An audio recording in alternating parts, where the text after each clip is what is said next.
growing up in the 70s, we thought computers were evil because they were mainframes and computers as depicted in the media were evil. There was HAL 9000, right? 2001: A Space Odyssey. You had like episodes of Star Trek where the computers were Landru on the original series, stuff like that. And so all my exposure to computers was either they're evil or they're incompetent. All right. Well, we just got done interviewing Jim Bumgardner, who operates the KrazyDad website, and he's got a really cool journey. Just a lot of different things we discussed. But what were some of your takeaways, Joseph? Well, when I saw the .com originally, I'd wondered where it came from, and of all the things that I imagined, it wasn't Screensavers, right? I thought that was really unique start to KrazyDad.com. I was struck by his persistent thread through a number of different roles and things that he's done where, like, if you were to quote him, he would say, I wonder how, or that's an interesting problem. And then he would describe the way that he went about solving it, like reverse engineering something from how would I do it? And if I can't figure it out, I'm going to find people to teach me, whether it's a book or whatever it ends up being. And that kind of rigorous curiosity is something that I really enjoy, something that I look to cultivate in my kids and the people I work with, and something that's so present in Jim. You know, first of all, I was just really interested in how he's gone about generating all these puzzles and some of the lessons that he's learned over time. I think he said he's got 52 puzzle generators, basically, and he, you know, minimized it briefly of like, well, a lot of them are just Sudoku variants, but having spent a little bit of time doing this, like, there's a lot going on there, and I think a lot that he can take credit for, and a lot that I just want to quiz him on now. And you know, I hope he does come out with the book that he was talking about. But also, like, I think there's this theme I've noticed from a lot of people that are really into programming, often are also really into music, or often really into other things. And I think that's just really curious, and was cool to talk through it and see the progression in Jim's life. Yeah.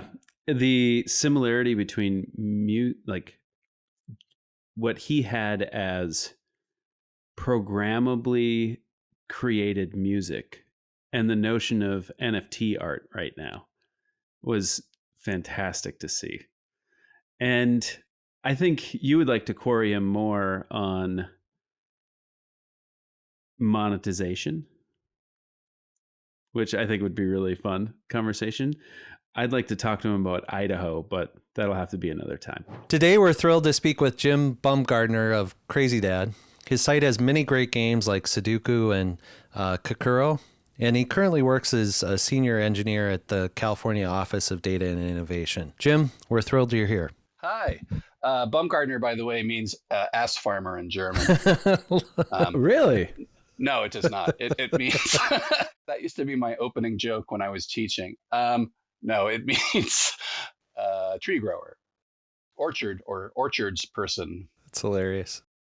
Oh, that's fascinating. Even given the area where you are now, right? In a grower's region. Yes, and also given that I grow trees of data for a living, so it's I've always found the name to be highly relevant to what I do. There you go. That's fantastic. And there's a famous pitcher that pitched down the way of the first name Madison. Madison Bumgardner, any relation? Sure, who hails from Bumtown in the Carolinas, which is where my ancestors also come from. It's the region of the country that has a ton of Bumgardners. Yeah, Bumtown. It's the local name for this. It's not what you think. Yeah, or maybe it is. I don't know. Jim, we always like to ask when we get started here, what are you playing these days? What's your favorite game? Oh, that's a good question. Currently, my favorite game is called YouTube. And it is actually Hot Thai Kitchen. This chef named Pai who lives in Vancouver and makes Thai food. That's my, and I've also been watching a lot of chess lately. There's a streamer I like named Anna Kramling, and I've been watching her games the last few days. Her mom has been commenting, who's the grandmaster, has been commenting her games in Stockholm. So I've been doing that. I'm not a huge gamer. I do a lot of puzzles. I do every day. I do the connections and the spelling bee and the New York Times crossword, just every day. And I do a lot of logic puzzles just over the course of administering my website and also talking to people on my Discord community. There's a lot of puzzle constructors on my Discord community, and they submit original puzzles. I do those. The last console game I played was Zelda Tears of the Kingdom a few months ago, but I only do that like once a year. I'll do like a game. I don't particularly like point and shoot type games, never have. And I have a lot of other interests. I do cooking, obviously, is one, and music is a big one. So I don't. I'm not doing a ton of games. Do you go to a lot of concerts then, Jim? Yeah, making music. My background is I grew up playing piano and writing music in high school, and then I went to Cal Arts and studied music composition there back in the early 80s, very long time ago. And at that time, I was doing modular synthesis. They had two Buchla synthesizer studios there, and I was doing electroacoustic music with synthesizers and reel-to-reel tape, where we would manipulate the sounds on quarter-inch magnetic tape and then cut it with razor blades and scotch tape it together and make tape loops and stuff like that, which was how we did sampling back then. And it was really cool. And I still play. I'm in an amateur band, and I have a modular synthesizer in this room that's sitting right there out of frame, Eurorec system. And actually, that's kind of gets into, I don't know if you're curious, it gets into how I got into computing in general, because growing up in the 70s, we thought computers were evil, right? Because they were mainframes, and computers as depicted in the media were evil. There was HAL 9000, right? 2001: A Space Odyssey.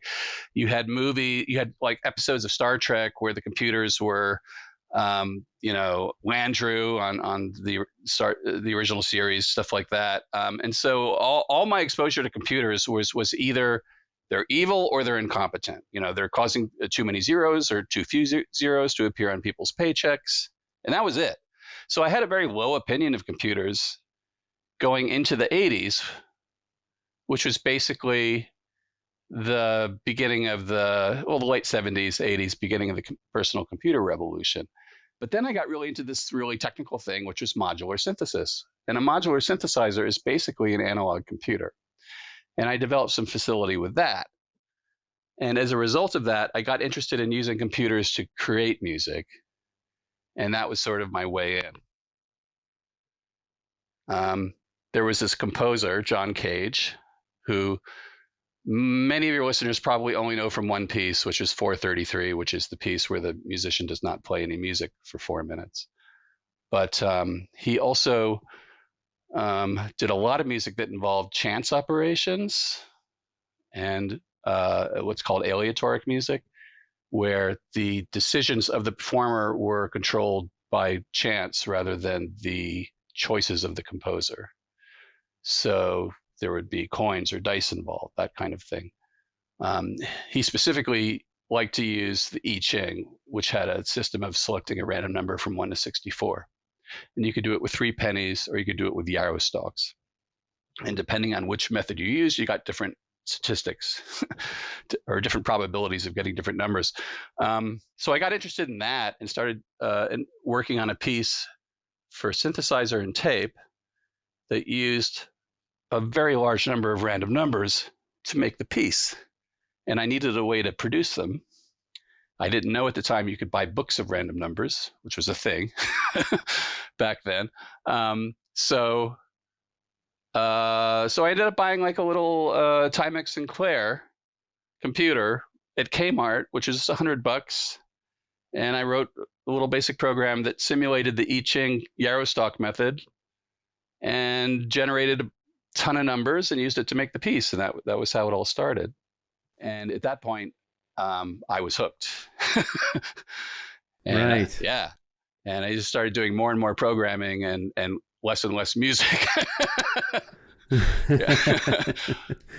It seems like a real similar path that visual artists are having with NFTs, where you're writing code, and at the minting action, right? The code generates the visual. But you were a few decades ahead. Yes, and very, very early on, by the time I graduated CalArts, I had this really strong opinion, and definitely a minority opinion at the time, that computers were fully capable of producing good music. That the only thing that was preventing it from happening was, a little more memory, a little more speed, and sufficient attention on the part of the programmer. And there were, and continue to be, people who believe that humans have something special that will be forever out of reach of computers. Roger Penrose had a book called The Emperor's New Mind that's on that topic, and I still don't understand his reasoning, but it was something about quantum physics, and somehow humans are special because of quantum physics, and I just think it's bullshit. I think ultimately the computers will win. And we can already see that what is happening is that the detectable differences between computer generated art and human generated art of various kinds are shrinking. And I believe they will continue to shrink. And there's a parallel in puzzles and games, because when I got into puzzles, I was doing computer assisted puzzle generation. And there are definitely people in the puzzle community that aren't fans of computer generated puzzles. There are whole classes of puzzles that are, for the most part, the economy is driven by computer generated puzzles. And there are whole classes of puzzles where it is not. And I believe, and still believe, that you can create high quality puzzles with computers, and we can continue to make them better and better if we apply sufficient attention to the software we're making. That analogy is super interesting to me. I think, makes me think about two things, really. One is, your comment that there's a lot of people who think that from a music generation standpoint, the computers are never going to catch up. And I think I just heard Rick Rubin on a podcast recently who's definitely of that mindset. And I think maybe something along the lines of, there's an emotional feeling that, we as humans have that like goes into how we think about writing music. And, on the puzzle side, though, I think I'm largely of your mindset that like computer generated puzzles are just as good. A recent interview that we did, though, that we haven't released yet, is with the creator of this app called Sudoku Pad. And there's kind of this whole community around that. And you might be familiar with this, where, there's a lot of puzzle creators that create some pretty unique puzzles. And it did give me a deeper appreciation for some of the unique characteristics of some of those generated puzzles. But it does kind of cause a question for me, like, at what point will the computers be able to create those unique elements of the new puzzles in truly creative ways? And I think we're broaching up against that now in a lot of different ways, but I'm curious to get your thoughts on that. With both music and puzzles, we're not there yet, but but they're getting better and better. And so anytime, obviously anytime we identify an interesting puzzle, especially a Nicoli style puzzle, by which I mean a language independent logic puzzle. It's possible for a computer to construct one. I've encountered very few of those that I can't write a generator for relatively quickly. There's a couple that I struggle with, but that's me. That's not the that's not the problem. But yes, there is a creative thing that human constructors do that's wonderful. I'm thinking of Dave Miller, who has a site called thegriddle.net. He's a wonderful manual constructor. And I've asked him many times, by the way, to describe to me how he does what he does. And he's not very articulate at describing it. but he makes great puzzles. And one of the cool things he does is that every puzzle, he'll do like a series of, say, slitherlings, but everyone has a slightly different rule set, right? So there's a lot of creativity in terms of mixing and matching different rules, introducing novel rules, and also introducing novel metaphors. Like he recently did a really cool puzzle on my Discord group that was based that was called Leg Day. That was based on the idea of covering a floor with your legs. And, that's not a lifting day, because today was leg day. I'm feeling it. Exactly. Yeah. And that was a really cool, very human idea that led to a very attainable logic rule that one could certainly do with a computer.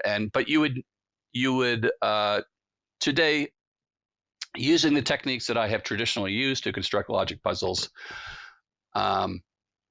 I can't achieve that type of creative inspiration, but I think we're getting there. I don't think it's far away. I think it's less than 100 years, certainly, where the gap is going to be small enough that it'll be indistinguishable. Where you're viewing all the variables that would go into a game being selected by some human because backstory why, right? Yeah. You're saying the computer would get to a point where it would have a distinct perspective and be able to create some set of alternate variables with a backstory of Z. Yeah. Like, I did this because. And by the way, this isn't quite answering your question, but there are certain puzzle categories that are detainable today that just haven't been sufficiently explored with AI.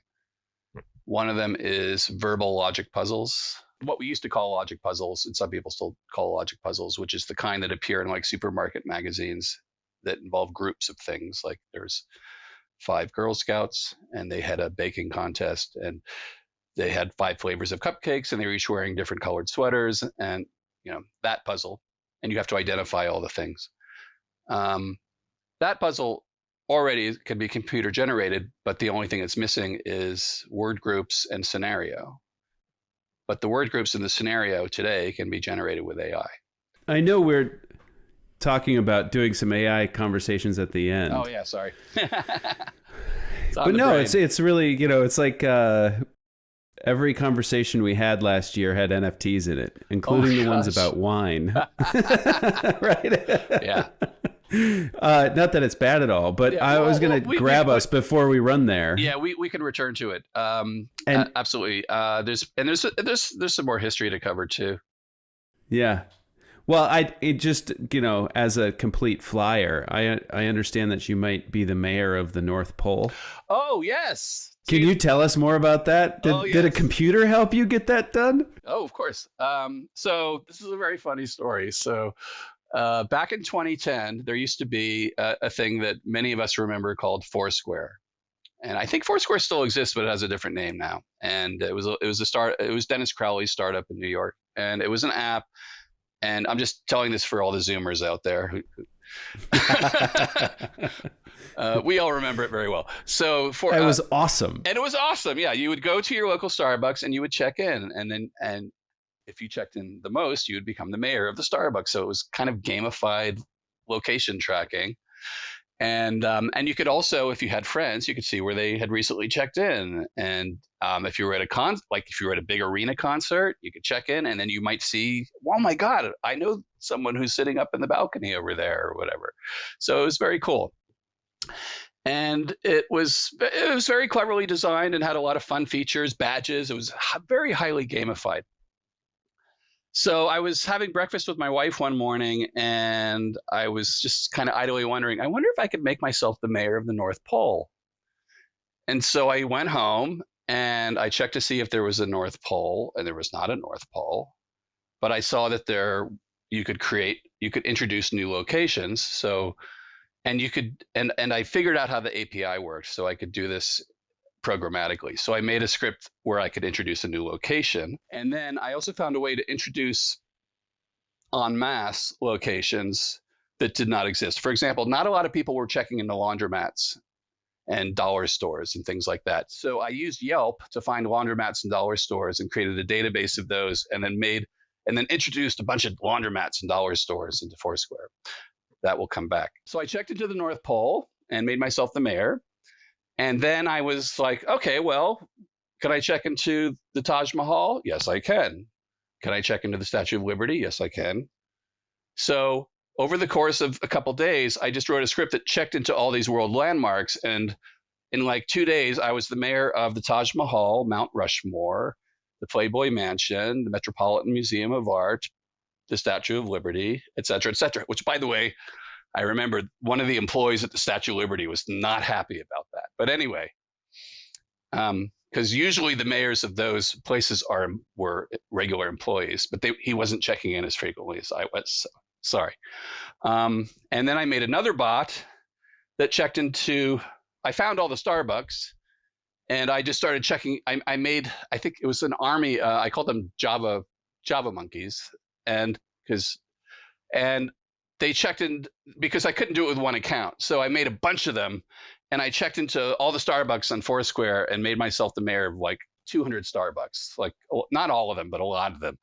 And that, by the way, people don't like losing their mayorships of Starbucks. It's like no one cares about the Statue of Liberty, well, except for that one guy. But if you're the mayor of your local Starbucks and you lose that hurts. That hurts. So, okay, so at the time, Martha Stewart still had a show, and Simon Cowell was still doing American Idol at the Kodak Theater. So I made a Martha Stewart account, and I made a script that would have her check into her studio in New York when the show was taping. And so people who attended the taping would naturally want to see who else was in the studio audience, or be proud to check in. So they would check in on Foursquare, and they would see, oh, Martha Stewart checked in. Where else has Martha Stewart been? And so they would look at her account, and they would see that every day after taping her show, Martha Stewart goes to Queens and hits all the laundromats and dollar stores. And similarly, Simon Cowell, people would go to the Kodak Theater and check in at American Idol, and then they would see that Simon Cowell had checked in. Oh, well, where else has Simon Cowell been? Simon Cowell visited all the outlets of hot dog on a stick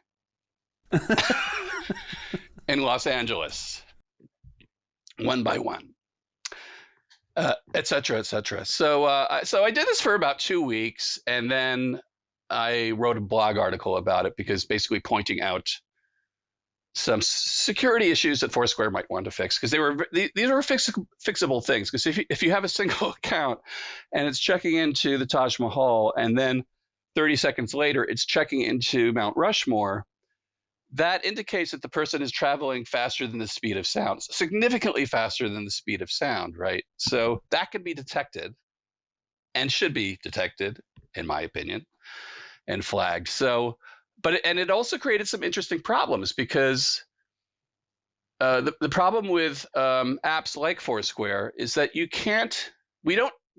still don't really have a system in place where you can trust that an online entity is at the location that they're reporting that they are. You know, our GPS system does not have any kind of system built in to securely prove that you're at a location. So this is going to be an essential security flaw in any system like Foursquare. And so there was a little piece published in the LA Times, and Dennis Crowley was interviewed, and then he commented on my blog, and we had a nice conversation. He's a nice guy. I still follow him on Threads at the moment, and it was fun. It sounds fun. Yeah. We're gonna have to find the way the creative computer. This is back to AI. When the computer starts hacking you. I haven't had a lot of hacking adventures. I've done that about as much as I've played console video games, but every now and then, something catches my eye and I go, oh, let's try that out. Yeah, I don't know if you remember ICQ. I figured out how to ICQ. You had a number, and I figured out how to get vanity numbers on ICQ. So I had 1 million for a while. That was fun. That's awesome. That's like my favorite coffee shop. They had accounts, and I always wanted to get 00. They wouldn't give it to me. Exactly. Yeah.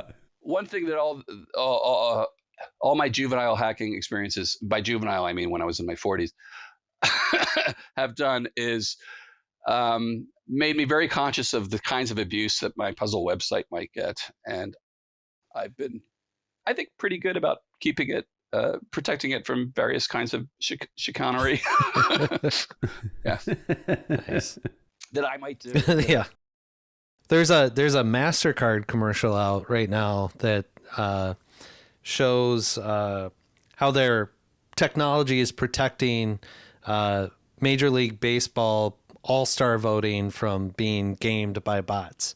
And I saw that and I felt so seen because, back in the day I was trying to vote up, during the Super Bowl, who would be the fan favorite. And yeah, it made an impact, but gamification in general is a really tough thing to do well, I think. And it's something I've mostly avoided on my puzzle website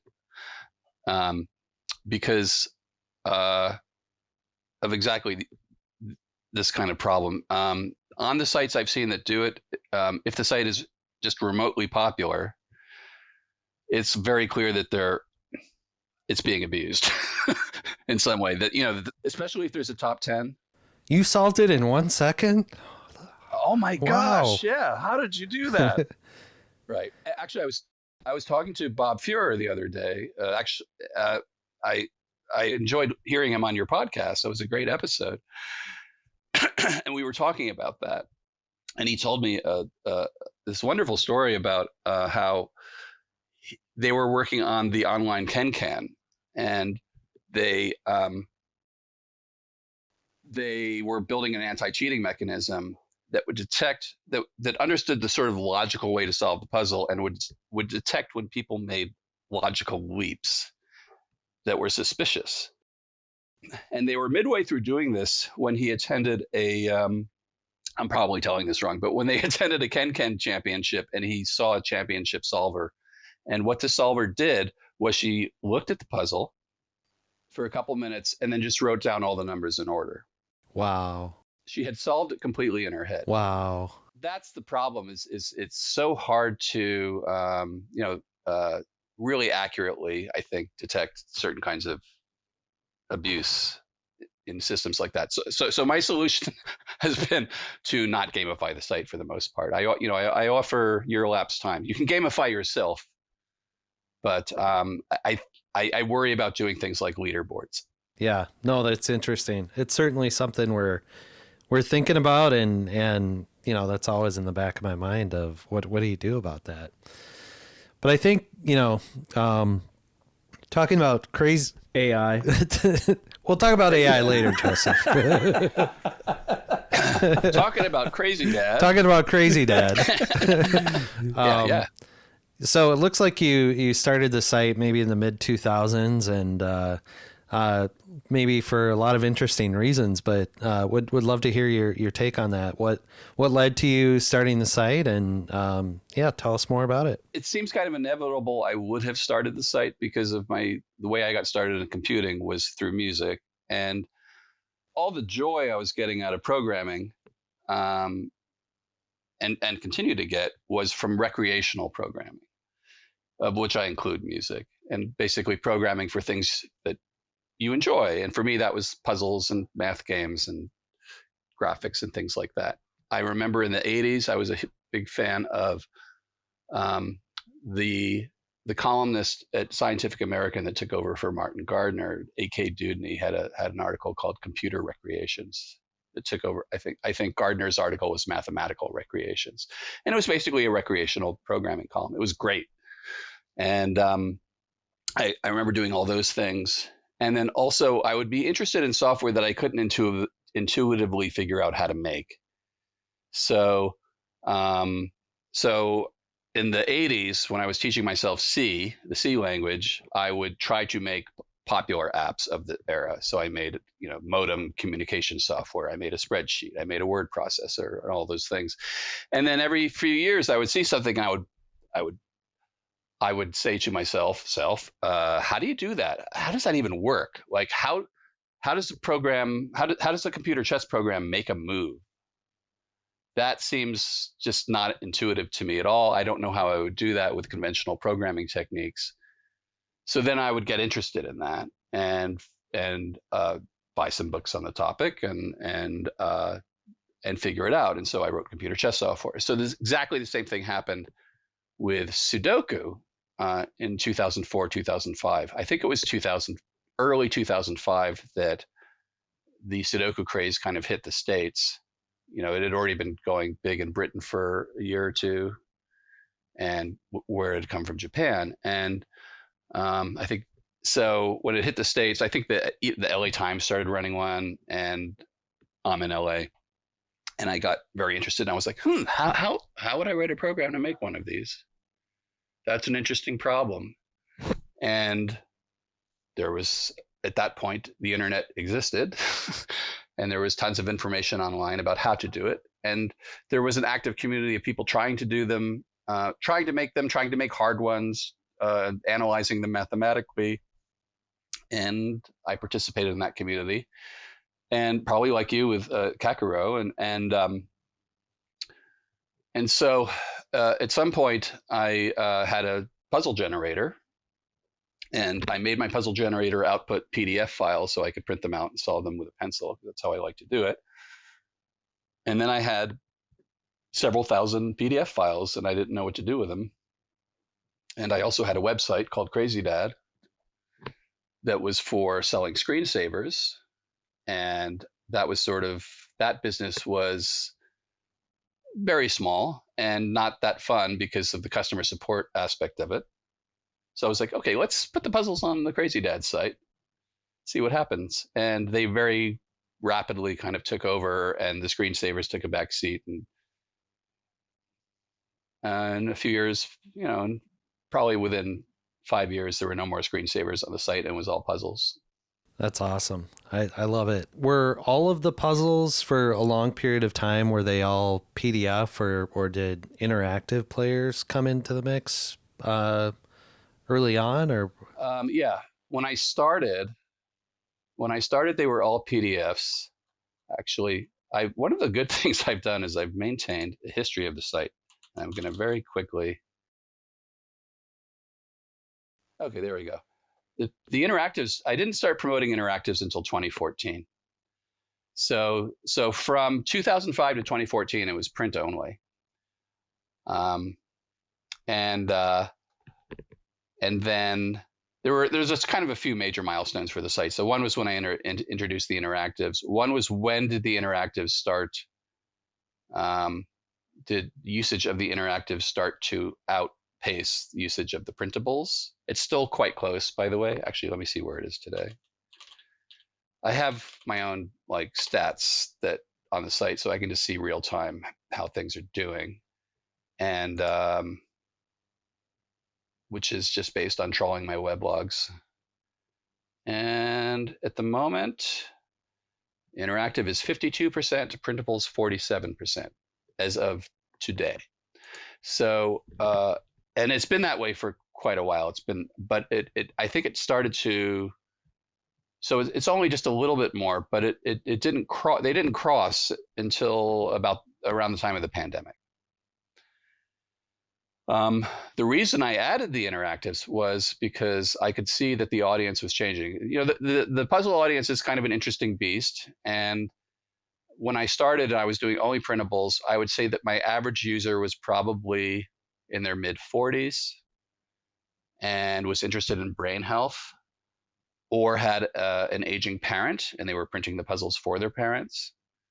And that was sort of my audience. And I could see that over time, if I continued to market only to people that wanted them in print form, the traffic would decline over time because there was this obvious transition happening to digital. So that's what compelled me to add the interactives. But that was a challenge because the interactives are a little harder to monetize. And we should definitely talk about monetization because that's been a journey. But one of the things I've noticed is that if you use a donation-based system, as I do, people are more likely to donate for a printable puzzle than for an interactive puzzle, because the printable puzzle has weight and you can hold it in your hands. And so there's a psychological element to it of, I am paying for a physical product, and software bits feels ephemeral and cheap, just intuitively. Now, the amount of work it takes me to do one or the other is not reflected in that. Right? It actually is harder for me to make an interactive puzzle than a printable puzzle. But in terms of donations, the donation rate is definitely higher for printables. I have found ways over time to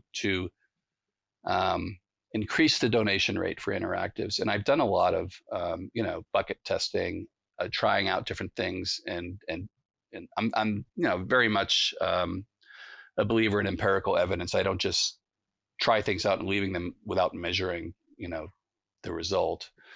And so I found ways to improve donations for interactives. And then the other thing I've done a lot of is extend out into different areas. So book publishing is one. Selling puzzles to newspapers is another. I have a good relationship with the New York Times. They publish the Star Battle puzzles I make Monday through Saturday in the print edition. And I've also sold puzzles to Andrews McMeel, which is a large syndication company in Kansas City. It used to be Universal Syndicate. So they carry my Sudokus now. They switched suppliers, I believe. And the more I can kind of spread things out and create a virtuous feedback system where one thing funnels into another, I think it only helps. And you may have noticed I have not mentioned advertising. I did notice, yes. I used to advertise. That used to be the main source of income for the site.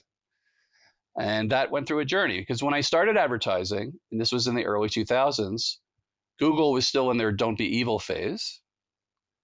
And Google ads were really great back then, because we had these awful banner ads and pop-up ads at the time that everyone hated.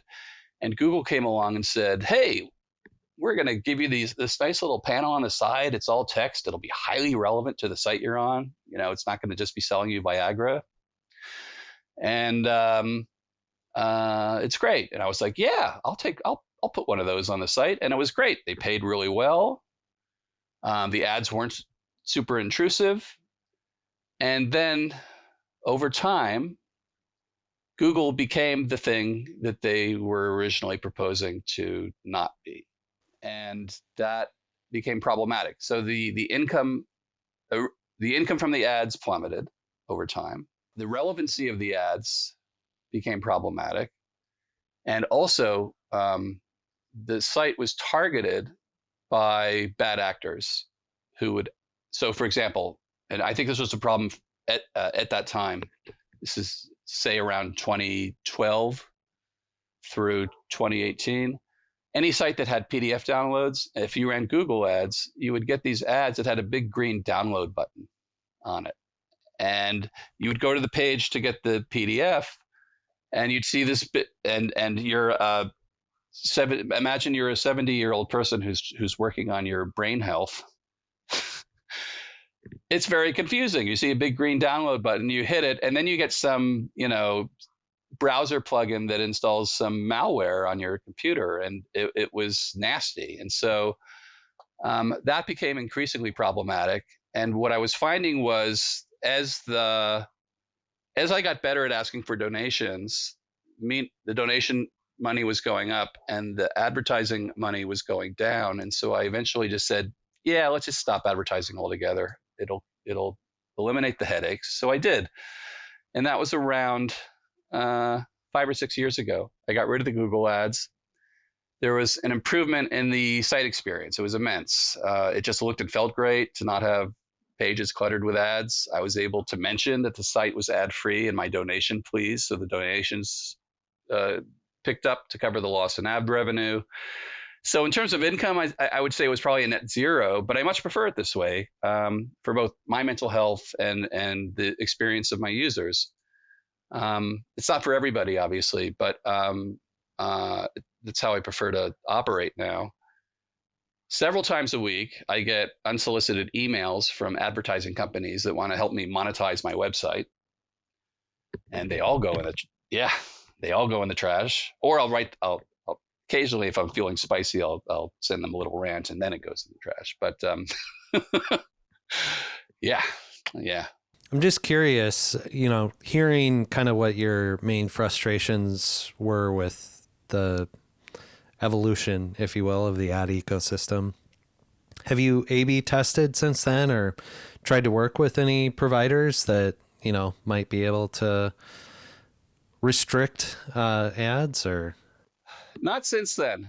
It's a challenge because once you go off ads, it's very hard to go back on them, right? And I don't, because I never want to do anything that's going to cause a mass exodus from my site. And I would worry at this point that introducing ads, even in a bucket testing situation, might do so. I do a lot of bucket testing nonetheless, especially the pandemic year. I had the time to do it, and I was doing a lot. And prior to dropping ads, I also experimented with a lot of third-party ad networks. I think I tried, who I think they approached me, and then I tried them out, and I was like, okay, there's a slight improvement, but it's probably not worth the effort. And I've also experimented with advertising my site, which at the time I was running ads, that seemed to me like a really bad idea. Like if I could make more by advertising on Google, and the principal source of income was running ads on the site, it just seemed to me that there was a flaw in that reasoning that would ultimately lead to Google losing money, and that Google would have to basically make sure that their ad engine worked in such a way that didn't work, because it essentially amounts to a kind of arbitrage scheme that works against their benefit. But that's just my intuition. I'm not an economist, but so for the most part, I avoided advertising when I was running ads, and I still don't do a lot of it. I think organic. If you are lucky enough to be able to get good organic traffic, that's obviously the way to go. Haven't tried advertising since then. I doubt it. I can't imagine it would be much better, simply because the traffic to my site is flat. It has been flat for a very long time. I've had to do things to keep it flat, to keep it from sinking. Adding interactive puzzles was one of those things. Changing the way that I ask for money is one of those things. One of the things I A/B tested in the pandemic year was introducing cartoon animal pictures in my donation please. That actually had a measurable benefit. So I have a lot of. So if you look at if you load one of my pages repeatedly, you'll see that there's a lot of different random donation messages, and there's like different styles. There's the funny joke with the animal picture. There's like 50 of them. There's the very sincere, heartfelt plea to support the website, et cetera, and which is truly sincere, and I do believe everything I write. But I feel like I do need to hit all the possible emotional vectors that are available, and see what lands. And I have done testing to see which ones are the most effective, and it's not super conclusive. I think ultimately some people are, because the thing is, by the time someone donates, they've probably seen hundreds of these messages, and you don't know which ones really affected them. So, well, Jim, I want to pepper you with a lot more questions on the monetization, but before I even broach that, you mentioned something about like the emotional pleas, and I wouldn't call this a plea, but like I found it really interesting, like some of the communities that you maybe were hoping to get the puzzles into the hands of, especially the printed puzzles. Could you tell us maybe a little bit more about just like who you had in mind to be able to print the puzzles? And yeah, getting puzzles into newspapers, I think, is a really good thing to do. You had a conversation with Bob Fuhrer about this, and that was clearly related to his success with KenKen, was getting them in the New York Times in particular at that time. And at the time he got it into the New York Times, the print edition of the New York Times was still the main way people were consuming it. So in general, getting puzzles into newspapers, whether it be their online website or their print edition, is a good thing to be able to pull off, and it's hard to do. It's very hard, I think, to go in through the front door and get that to happen. So he was very lucky that Will Shortz lived down the street from him. I was gonna say he literally went through the front door. Yes, he went through the correct front door. Yeah. So I got very lucky. With the Times, and also I got very lucky that I was friends with Bob Fuhrer. I'll tell you that story in a second. But so in the pandemic year, as you know, was a good year for puzzle websites because we were all stuck at home baking sourdough bread and watching Netflix and chilling and doing puzzles, right? Not all at the same time, I hope. And so the newspapers felt it, and the Times, New York Times, decided that this would be a good time to expand their puzzle offerings, because at that time they were pretty much only doing the crosswords and KenKen, and I think that was about it. So Will Shortz was working on a full half-page puzzle section that would have new puzzles. And at that time, just coincidentally, he happened to be addicted to a puzzle called Star Battle. And I was the main supplier of computer-generated Star Battle at that time. And those were the ones he was addicted to. He was going to my site and doing my puzzles, and he was addicted to them. So that really helped. So he had already published some Star Battles in the Christmas Puzzle Mania puzzle supplement that the Times does the previous year, and so he was definitely into them. He didn't like the name because it has nothing to do with stars or battles. So he published them under the name To Not Touch, which is actually a good name that describes the mechanic of the puzzle. Essentially, two objects can't touch. So he contacted me just out of the blue, and said, "Hey, do you want to run puzzles at the Times?" And I was like, "Yes, please." I would love to run puzzles at the Times. How many do you want? It turned out fortuitously that Will Shortz was addicted to Star Battle during the pandemic year. He had gotten into it a few months earlier. He had published them in the Times Puzzle Mania section, some hand-constructed ones that were quite nice. And he was doing the computer-generated ones on my site. And the reason I was publishing them was because a random person had asked for them, and often when I introduce a new puzzle, it's because someone asks for it. And it was someone in Europe. And at that point, the puzzle was still relatively new. And it was not under trademark protection. It had a generic name. And I looked at the puzzle and I was like, this is a great puzzle. It really is. It's what I call a Goldilocks puzzle. And what I mean by a Goldilocks puzzle is that it has a really good balance of simplicity to tactical complexity, in that you can describe the rules in a sentence, basically 2 sentences at most, but you don't solve it with just one strategy. There's a lot of different strategies you can apply to it. Sudoku works that way. The rules are extremely simple, but as you know, there are tons of different strategies you can use to solve it. There's block row interactions, X-wing, coloring, all these different kinds of things you can do. And Star Battle is the same way. There's a lot of different strategies. So it's a very rich puzzle, what I call a Goldilocks puzzle. And I started publishing it because I could see that it was not well known yet, and it would be a good puzzle to kind of get in on the ground floor on. So that turned out to be a good move. And I had been publishing it for maybe 3 years when the pandemic hit, and I got lucky.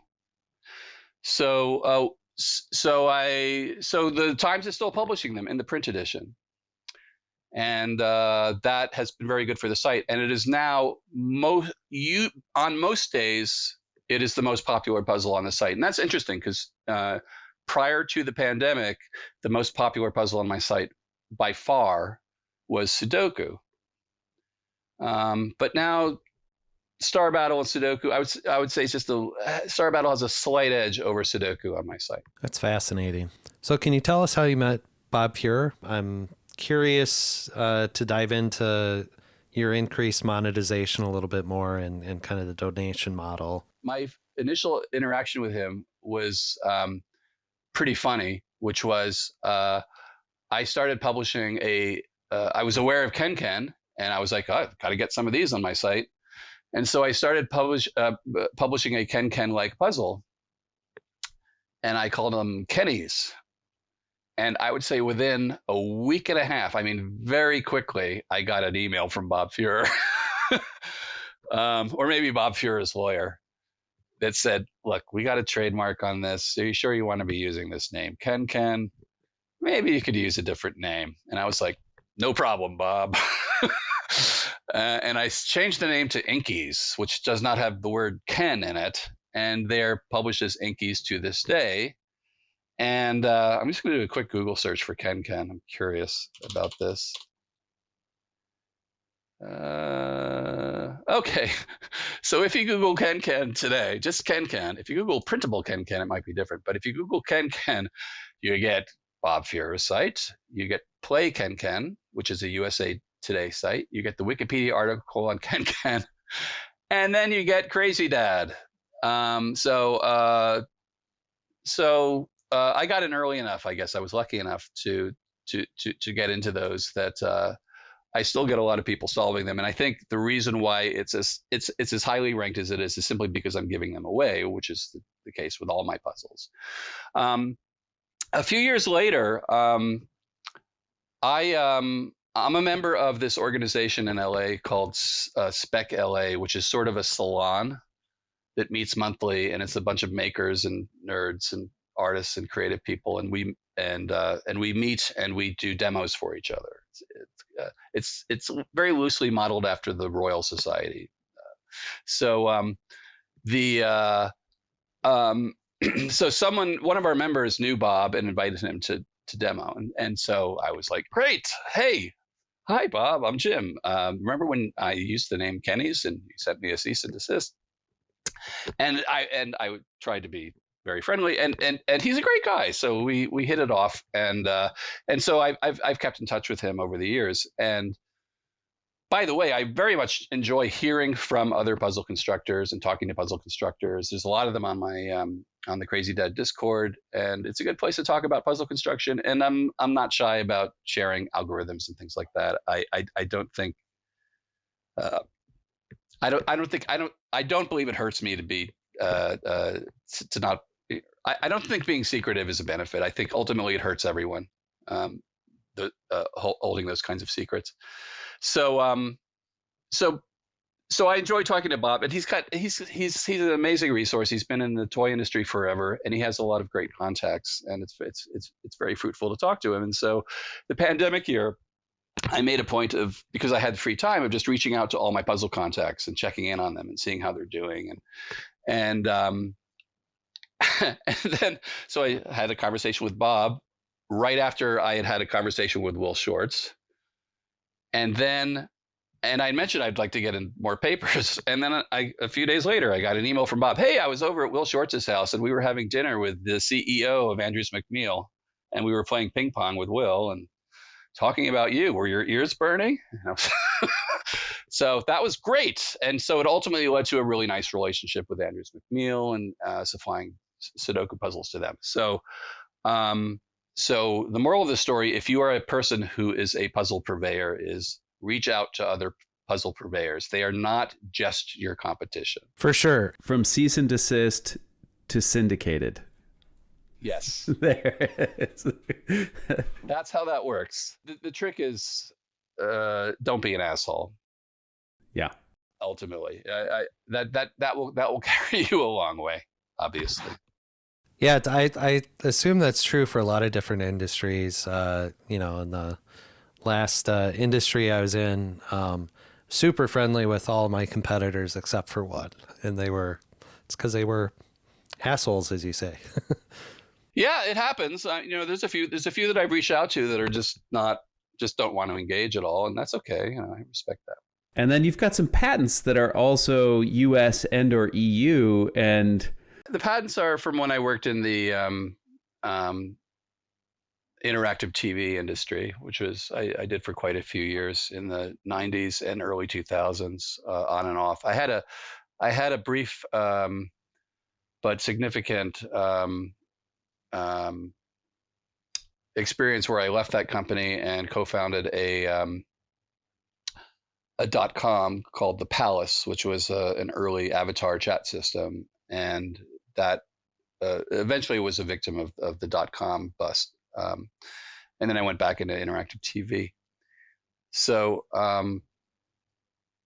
in general, I would say that most of the people that are making puzzles, most of the people in general, I would say that most of the people that are making money from puzzles are not puzzle constructors, or are not making money from the puzzles they construct. So Will Shortz is a puzzle constructor, but most of his money is not coming from puzzles that he makes personally. And he's probably the closest to a puzzle constructor that's making a lot of money from puzzles. Most puzzle constructors are selling individual puzzles, and they're not making it, and they're doing it because they love it. And that's a great thing. And that's exactly how my music works. I do it because I love it. I don't do it because my band's going to get $100 from the bar owner and that we're going to split 5 ways, So, so I have personally found making money in puzzles to be a much, much tougher nut to crack than making money doing the things that I can make money on easily. People are much more willing to pay me to do other things that I also know how to do that I just don't particularly like doing. And so we have a word for that, and it's called a day job. So like many puzzle people, I have a day job, and I don't make enough from puzzles to where I can retire from the day job completely. I had a little hint of that in the pandemic year because I was essentially had a few months of forced retirement, and during that year I was able to double the puzzle income, and it seemed like I could probably keep going with that, but I didn't trust it because the pandemic year was an unusual year for puzzles in general, and there was higher demand. And once the emergency subsided, the demand for the puzzles also subsided. So it was hard to treat that as typical. I would very much like to be doing puzzles full time, and I occasionally look for people that are looking for someone like me who has my specific skill set. It's hard to find. There's not a lot of people looking for a Jim out there. For example, I would think, if I were running, Dell Penny Press, maybe I want to hire someone like me, but maybe they already have 10 people like me already, and who and they probably have more than they need. So, and it's not like they're doing a lot of innovation, right? I would think this might be a good window to be looking into innovations in puzzles because of the rise of generative AI. And it's certainly a good time for people that already use computers for puzzle construction to be looking at how they can expand their offerings and make more sophisticated puzzles, and also language-dependent puzzles, which were formerly out of the reach of computer-aided construction. Yeah, and we're a year in, a little over. Oh yeah, it's still in its infancy. Public access to some of these large language models. and all the layering that goes on top, right? And there's been what, like 4, depending upon what platform you're looking at, notable releases in that year that completely, I don't want to say earthquake. I'll say earthquake. I mean, the plates are moving under what the foundation of not only puzzles, but everything else. It's very concerning and scary, but also exciting at the same time. And I'm reminded of years ago, I read, it's probably early 90s, I read a book by Cliff Pickover, who had a series of fun books about nerdy stuff back then. And I think he was an IBM fellow. And he had he taught classes somewhere, and he had a thought experiment he would do with his students where he would say, imagine, if you will, imagine that everyone in the world has a soda can sized computer that has practically infinite memory and infinite speed. What would the implications of that be? It's a really interesting thought experiment to be doing in the early 90s. And of course, now we're almost there. I'm holding up my smartphone, which is smaller than a soda can, and it's fast enough and has enough memory that we can begin to see what the implications of that are. And I would say, if you're thinking about the puzzle industry, imagine what the implications are of having an inexhaustible supply of extremely high quality New York Times level crossword puzzles would be. The Times, I do the New York Times crossword puzzle every day. Not every day is a winner, right? I would say maybe 1 out of every 2 weeks is a really good one. But imagine you have an inexhaustible supply of those. What does that mean? I don't know. And the only thing I can do to compare it to is to look at Sudoku, because Sudoku started from the beginning as essentially a puzzle that we have an infinite supply of. And the main difference is they are valued much, much less, right? A crossword is worth to the constructor at least $100, $150, depending on who picks it up, maybe more. And a Sudoku is worth at most, I would say, $1. And in many cases far less. So that implies to me that it's not looking good for puzzle constructors in the future, unless they're the ones controlling the funnel, basically. But it's an interesting problem to think about, and it's not just puzzles, it's everything. What we're going to see, it feels like, is a collapse of the economy. We already talk about being in a post-capitalistic society, but a post-capitalistic society really seems like what's coming. You're absolutely right to compare it to an earthquake. It's the big one. So, yeah, relatively big. But then we build after it. Early on, you started with, we shouldn't be afraid of computers, though. How does that square? I definitely can hold two contrary opinions in my brain at the same time, as most of us can. Yeah. I think it's scary, and I think we're due for a lot of change. I'm not saying that change shouldn't happen. I don't particularly like capitalism. So I'm not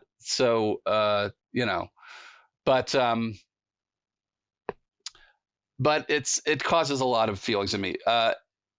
And one of the biggest ones I think that we're all feeling is stress. It's scary. And to some extent, I think other things have been scary for people. The automobile was probably scary for people. And it will absolutely, absolutely cause changes. I think it's kind of ridiculous to predict what future careers our babies are going to have, because they're not going to be the jobs we have now. That's for sure. They'll be doing different things, just as we are. The careers that all three of us have did not exist when we were children. The guys I play tennis with who are lawyers will stop and like, they'll go like, what do you do? I was like, you're retired. I was going to ask you that question. So I did. And I assumed that it was read books. And over dinner after tennis recently, I asked one of these fine gentlemen what books he was reading. And he said, no, I found YouTube. And he's like, I don't read books anymore. It's like, oh, that's amazing. We wanted all of our kids to like be astronauts, right? That was the thing when I was growing up, be an astronaut. And now my kids are like, I want to be a YouTube star and I want to tell them to be an astronaut. Which of these is smart to do is the question one of my friends posed recently in his newsletter. And I was like, dang, there's like 49 astronauts. There's a lot of YouTube stars. Lawyer is probably still a growth profession. With AI, it's going to be harder and harder to get in. That may be true. Hopefully it'll improve misjudgments, I would hope. But if, classical professions you want your child to be, where I grew up in the East Coast was doctor or lawyer, and I would say of the two, lawyer has a brighter future. Really? I'd love to hear you say more about that, because that would not be my assumption. Oh, because because AI medicine is growing by leaps and bounds, and AI legal is too, right? Yeah, you're probably right. Now that I think about it, but also all the AI companies are getting sued. It's going to be a war of legal attrition. It's going to continue to be health problems, and there's going to continue to be a litigious society. So there's a core element on both that will remain, right? You've got a love of music, and when you first opened the conversation, you were talking about your love of cooking.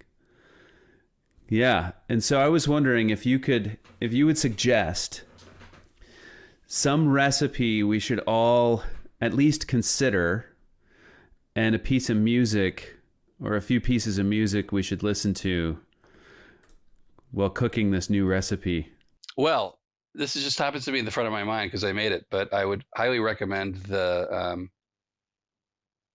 very simple Thai green curry recipe from Hot Thai Kitchen on YouTube. It's a great channel. Especially if you're lucky enough to live in a city that has an Asian market, you kind of need it to get some of the ingredients. Don't use the the Asian section of your local Safeway or Ralph's. It's terrible. So I guess first watch some of the other videos that talk about the ingredients, and then do that recipe. It's a great recipe. Yeah, what music should we listen to while we're making our Thai curry? Well, the band Dengue Fever would be good, although it's not strictly Thai. It's Cambodian, but it's Southeast Asian, and they're fun. But the specific song I would recommend is called "Give Me Back My Man," and it's by the B-52s, and it was on their second album, Weird Planet. And that song kicks ass. I would definitely listen to that song. It's about give me back my man. Boyfriend was eaten by a shark or something, and she's asking the seagulls to retrieve his body or something like that, and offering them fish. That's my interpretation, anyway. It's probably not correct, but we should grab the lyrics and run it into some generative system and see what it comes back with. Some Dolly will head us. I have one other song. That's one song that my band just recently started working on. So it's in the front of my mind. And another one that we've started working on is a childhood favorite of mine that nobody knows. I'll give you two of those, two childhood favorites. One is the song Long Lankin, Lankin, by the band Steel Eye Span, from their album Commoner's Crown. We're working on that, and it's a great song. And the other one is Little Neutrino by the band Klaatu, which is also a really fun song. I love it. I'm curious on the puzzle generating side. If I'm counting this correctly, I think I see 41 printable puzzles on your site. Am I correct based on what you've shared so far? You created the generator for all of those? I would say for 98% of them, I created the generator. I think in total, there's about 52 puzzles on the site, but some of them are buried under submenus. So I would say 52 varieties, but a lot of those are Sudoku variations that I added in 2020. At that time, I've been through several generations of Sudoku generator, and I made a new one in 2020 that does mix and match techniques. So it's literally capable of doing millions of Sudoku styles variations by combining, say, killer with adjacent, that kind of thing. Sandwich, skyscraper, etc. It supports about 20 different variations and they can all be mixed and matched. So that creates kind of a false sense of abundance whenever you use combinatorics like that, because there's a sameness to the output when you use it. So it's an impressive number, but it's all Sudoku. I've written most of the generators. There were a couple early on that I borrowed a generator, gave credit, and then over time I switched to my own. Cool.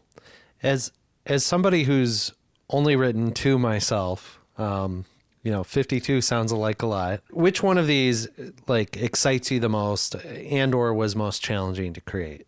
Probably the Slitherlink generator, just because that the spatial reasoning puzzles involved a different type of thinking in general, and I have a general purpose Slitherlink generator that's capable of generating several variants that I consider all to be types of Slitherlink, although many people think of them as different puzzles.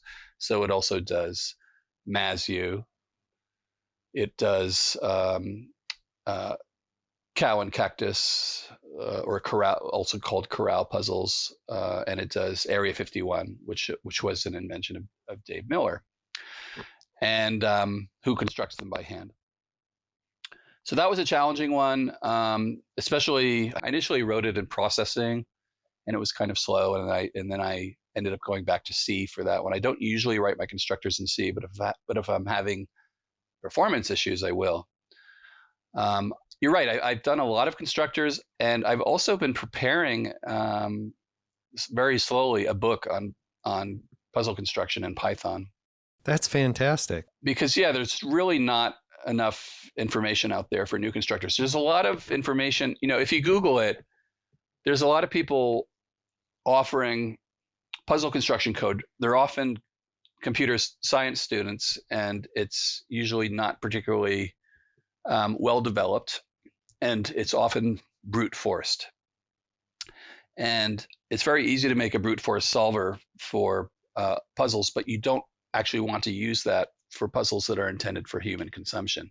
And so there's a lot of issues that come into play when you're making puzzles for human consumption that are not part of the general computer science problem of how can I solve this puzzle as quickly as possible, or how can I construct this puzzle, or how can I construct every possible version of this puzzle, that kind of thing.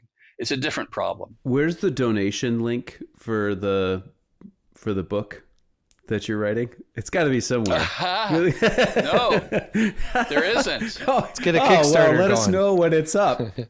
That's a really good idea. Maybe if I did a Kickstarter, I could retire from my day job and just work on the book. I would love that.